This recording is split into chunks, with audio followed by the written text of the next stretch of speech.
CBSE class 9 में पहुंच चुके हो और टेंशन में हो कि भाई साहब रेफरेंस बुक कौन सा लेना है, गाइड कौन सा लेना चाहिए हमें कि भाई साहब हमें पूरे मार्क्स मिले, प्रैक्टिस अच्छे से हो, सारे डाउट सॉल्व हो जाए, कॉन्सेप्ट एकदम क्लियर हो जाए। तो आप बिल्कुल सही वीडियो में बैठे हुए हो। आने वाले 3 से 4 मिनट के अंदर मैं आपको पूरी क्लैरिटी दे दूंगा कि physics, chemistry, bio, mathematics, SST और इंग्लिश के लिए कौन कौन से एग्जैक्ट रेफरेंस बुक लेने चाहिए और क्यों। चलिए इस बात पे हम शुरू करते हैं, लेकिन वो हमारा तीसरा पॉइंट होगा आज का। आज मुझे 2 पॉइंट्स और उसके पहले कहने हैं जो बहुत ज्यादा इंपॉर्टेंट है और आपको याद रखना चाहिए ताकि आपके ज्यादा पैसे बर्बाद ना हो।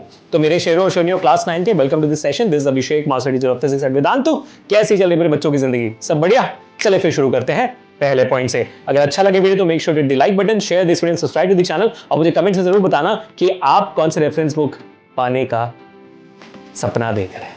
शुरू करते हैं। पहला पॉइंट, रेफरेंस बुक लो या ना लो, it hardly matters. I tell you why. क्योंकि भाई साहब NCERT is a must. NCERT आप पूरा पढ़ लो अच्छे से, वो कर लेते हो तो भाई कोई भी ग्रेड में आपका आराम से 80% से 100% आता है, बेसिस कि आपने एनसीईआरटी को कितना समझा हुआ और कितनी अच्छे से प्रैक्टिस की हुई है। अब एनसीईआरटी के ओवर एंड अबव अगर आप कोई भी रेफरेंस बुक चूज करते हो, वो प्योरली प्रैक्टिस के लिए होती है या तो फर्दर मोर कॉन्सेप्ट क्लैरिटी के लिए होती है। उसके अलावा रेफरेंस बुक्स का कोई और काम नहीं है। कुछ बच्चे जैसे फॉर एग्जांपल यूट्यूब पर आप आकर पढ़ा क्यों करते हो? क्योंकि भाई स्कूल में शायद किसी टीचर का आपको समझ नहीं आता होगा, तो आप दूसरा किसी टीचर ढूंढते हो समझने के लिए। वैसे ही अगर आपको एनसीईआरटी का समझ नहीं आता है तो फिर आप कोई और बुक ढूंढिए जहां से आपको समझ में आए। लेकिन हमेशा याद रखना कि भाई इन सारे रेफरेंस बुक्स में बहुत सारी ऐसी चीजें होती है जो आउट ऑफ सिलेबस भी होती है, तो स्ट्रिक्टली सिलेबस को देखकर फॉलो जरूर करिएगा। बात समझ में आ गया? That is the number 1 point, that strictly follow NCERT और रेफरेंस बुक तब जब चाहिए। नंबर 2, मैं जो भी आपको रेफरेंस बुक बताने वाला हूं सारी खरीदने की जरूरत नहीं है। जैसा मैंने कहा, सब खरीदोगे तो बहुत सारे पैसे बर्बाद हो जाएंगे। So buy only those whenever required. जब एनसीईआरटी हो जाए, पहले से ही रेफरेंस बुक लेकर रखने की जरूरत नहीं है, बहुत पैसे बर्बाद होते हैं। And also let me tell you this very very clearly, class 9th में ना पेपर्स तो टीचर्स ही बनाते हैं स्कूल के। तो एक बार ये देख लेना कि आपके स्कूल के टीचर्स कौन सा रेफरेंस बुक फॉलो करते हैं, ताकि यू हैव एन आइडिया कि क्वेश्चंस कहां से आएंगे। Get what I am saying, right?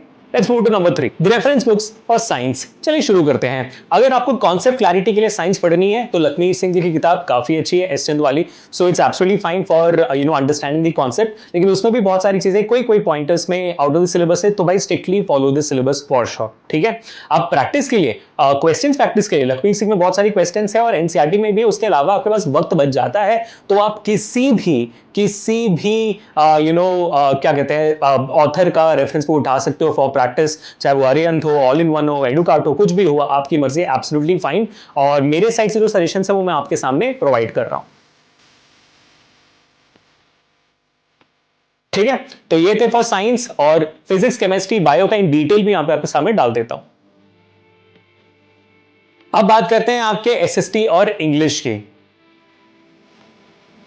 क्योंकि मैं एक फिजिक्स टीचर हूं, मेरे को एसएसटी और इंग्लिश का ज्यादा ज्ञान नहीं है, तो after contacting with Surabhi man and ocean man, मैंने ये सारी किताबें समझी है कि भाई ये बहुत ज्यादा इंटरेस्टिंग, बहुत ज्यादा अच्छे हैं। तो ये है आपके सामने एसएसटी, इंग्लिश और मैथमेटिक्स के सबसे इंपॉर्टेंट रेफरेंस बुक जो आप फॉलो कर सकते हो एनसीईआरटी के अलावा और एनसीईआरटी के बाद। ये है। तो वंस अगेन गाइस, मैं प्रिकॉशन दे देता हूं कि भाई साहब सारे के सारे किताब खरीदने की जरूरत बिल्कुल भी नहीं है। पहले एनसीईआरटी खत्म करें, उसके बाद कुछ समझ नहीं आता है तो एक्स्ट्रा प्रैक्टिस करें, सिर्फ रेफरेंस बुक को उठाइए, वो भी एक, ज्यादा नहीं। सारे रेफरेंस बुक खरीदने का कोई फायदा नहीं होता, बस वो पड़े रहती है धूल लेकर। ऐसे कितने रेफरेंस बुक आपके पास पड़े हुए हैं? Let me know in the comment section. Again video अच्छी लगे तो make sure to like button, share this video, subscribe to the channel. मिलते हैं नेक्स्ट वीडियो में। पीस।